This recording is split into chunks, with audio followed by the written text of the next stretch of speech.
But let me read this article. It said Biden doesn't want to hear it to hear millennials complain. Interesting. Millennials who think that times are tough in 2018 have no room to complain,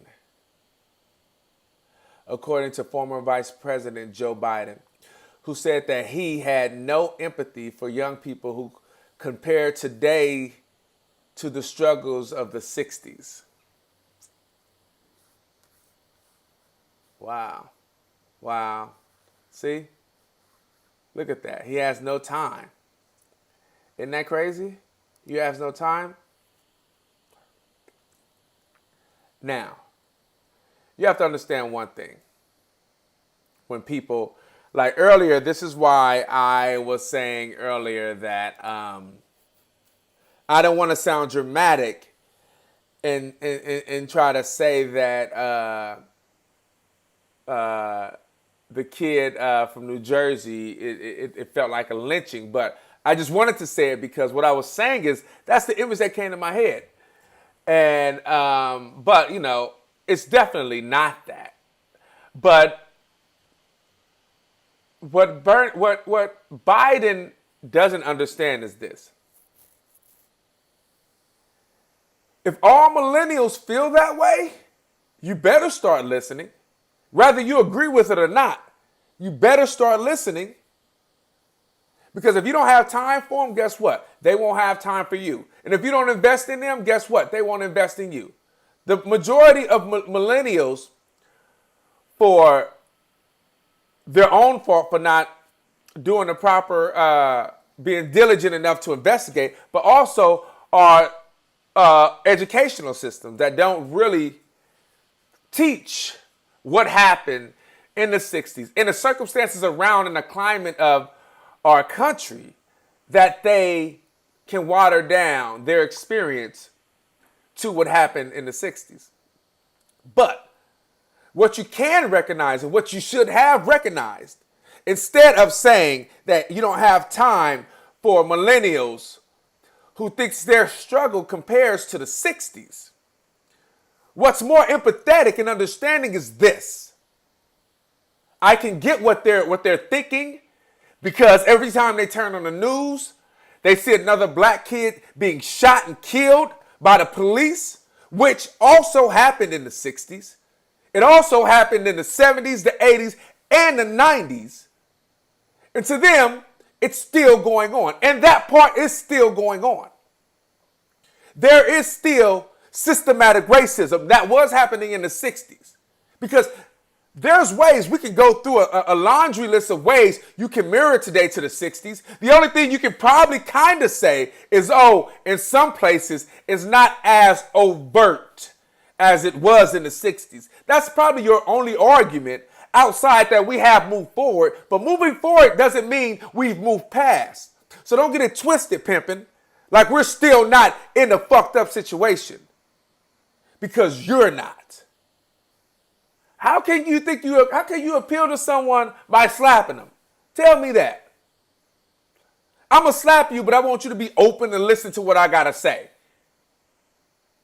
I'm going to talk bad about you. I'm going to talk about how you ain't shit, how your mom ain't shit, and how your daddy ain't shit, but I want you to come vote for me. And that may seem hyperbolical, but that's the truth. If I was on the street and I was somehow, let's say I was a preacher or something, right? And I was somehow trying to bring gang members into the church and like get them to change their lives. And I go into Watts and I start talking to random gang members. And I start talking about how God don't like a sinner and the sinner's going to burn in hell. And you need to come to church and get your life right with God. If they don't shoot me, they're going to dismiss me and like, man, if you don't get the F out my face, dog, because I'm ridiculing it, you're ridiculing them. But if I came at them, you know what? Hey, God loves you as well, and he understands what you're going through, and he understands your frustrations. Because whatever that person is going through is real. So for you to just dismiss what millennials are going through as if it's not real by saying you ain't got time to hear them, That's like motherfuckers saying that they ain't got time to hear black people when they say, oh, there's still racism. In 2018, I ain't got time to hear that. Desegregation, First Step Act. Come on, man. Come on, man. You're supposed to be a politician. But that lets you know right there you're out of touch. That lets you know right there. You're just not in your element, dog. You're not. You're not. It's the same way as you said, what did he say? That, I think he said Barack was only up in the polls or something because he was an articulate black person back in 2007. Come on, man. He was out of touch then. He's out of touch. Barack was in touch. Barack used social media when no one else had. I'm telling you. Because he had his ear to the ground. I'm telling you. Obviously, as the president, he lost that, but you can't deny what he had in 2008. They killed Martin Luther King in 65 because he started talking about income inequality. You got to understand, these arguments that we have, what he can say, what Biden can say is, look, the same arguments that we are having today, they were having in 1965. And that's a problem. Not saying that we haven't moved forward. Yes, we have, but not far enough. Not far enough. Period. Ever since the Civil Rights Act been put in place, they've been doing everything to try to eradicate it, to erase it. Period. Ever since it's been put in place, they then been putting laws in to undermine it. So come on, man. Who are you? Because your running mate was black? Get the fuck out of here. You forgot the reaction of this country? Think the Tea Party was started by patriots? Or people for some reason thought this country belonged to them and only them? So, going back to Newsweek, the youngest generation now tells me how tough things are. Give me a break, said Biden. While speaking to Pat Morrison of the Los Angeles Times to prompt his new book, No, I have no empathy for it. Give me a break. Biden compares the complaints of millennials to what he experienced growing up in the 60s and 70s, mentioning the civil rights and women's liberation movement that were gaining traction simultaneously with the Vietnam War, making the United States a troubling place for young activists at the time. You know what? You know what I wonder? I'm gonna look it up. Because I don't know about Biden. But I want to know what he was doing during that time. This Midwest kid. What was going on? What part of the movement did he negotiate? Where was he?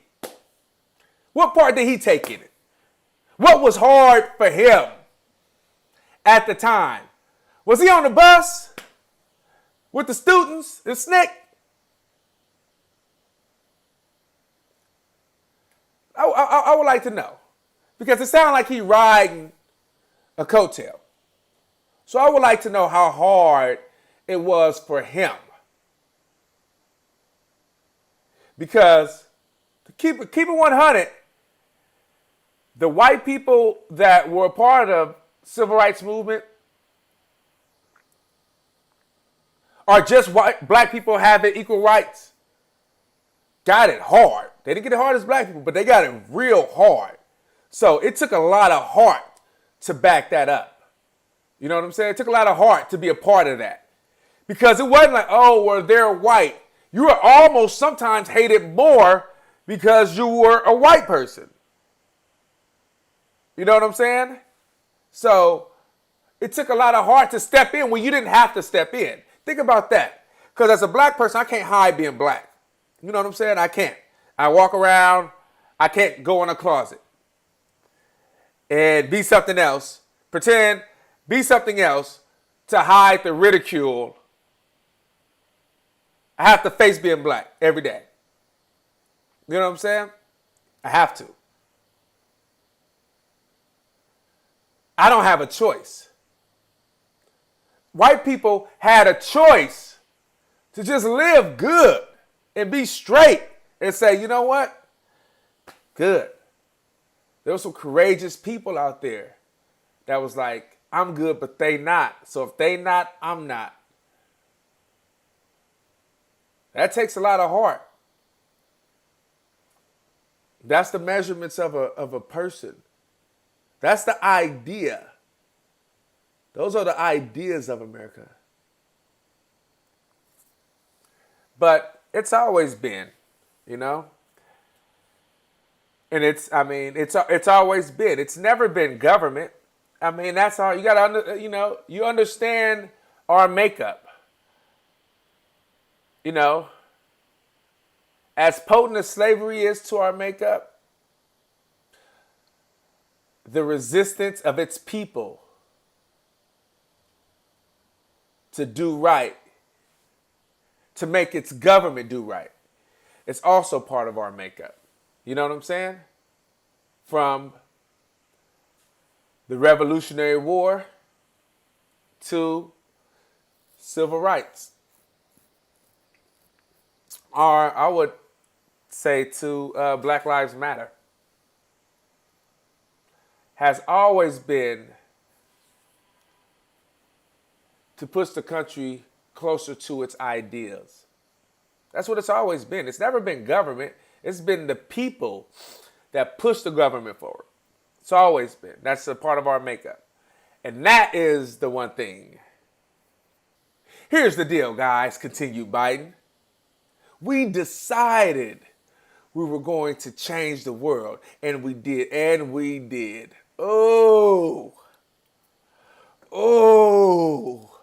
and we did.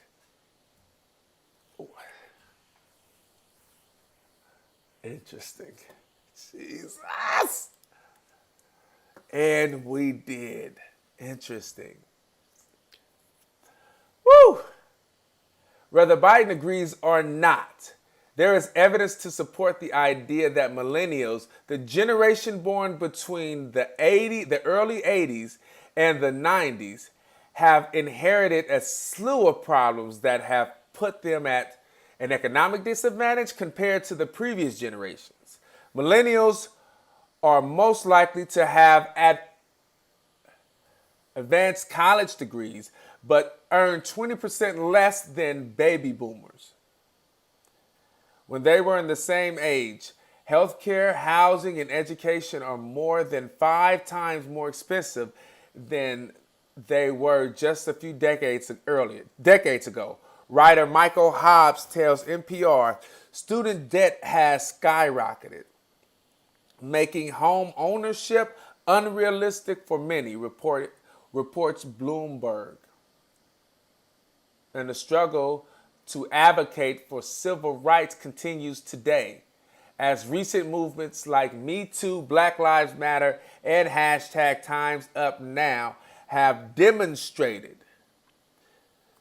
Biden stuck with the entitled millennial characterization while speaking on Wednesday, calling on young people to get involved in politics rather than complain. Where in the fuck have you been?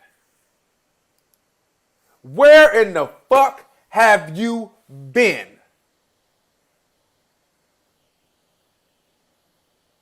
Get into politics rather than complain? What do you think they're doing?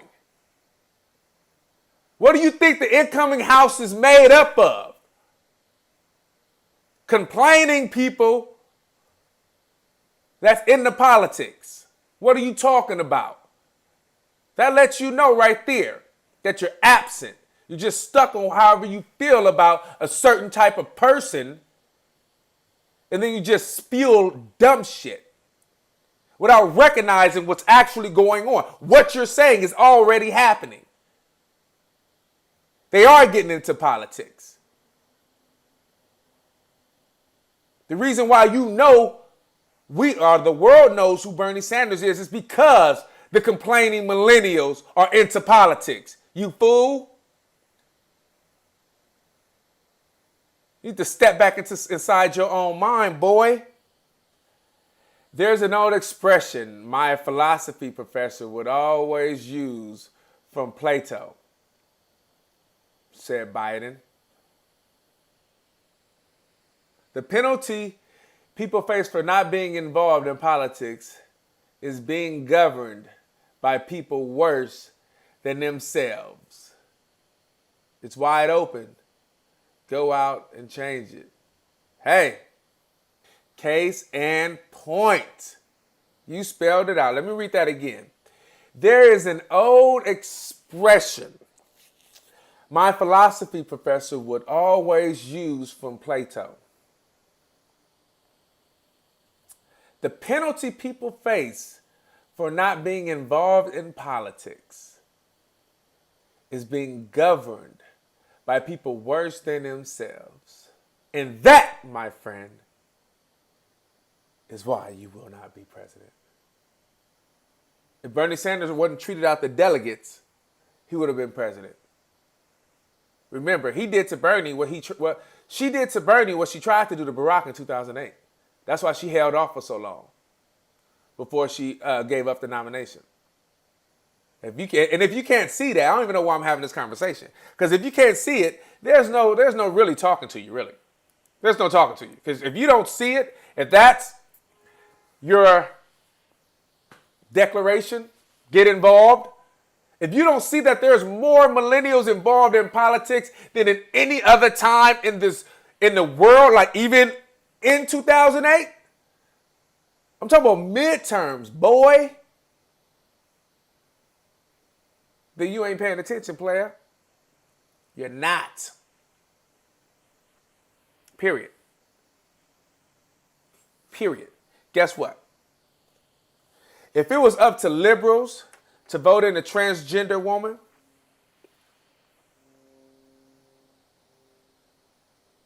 it wouldn't be the time. Not just yet. Maybe in 4 years. If it was up to moderates to vote in Muslims, not time. Not just yet.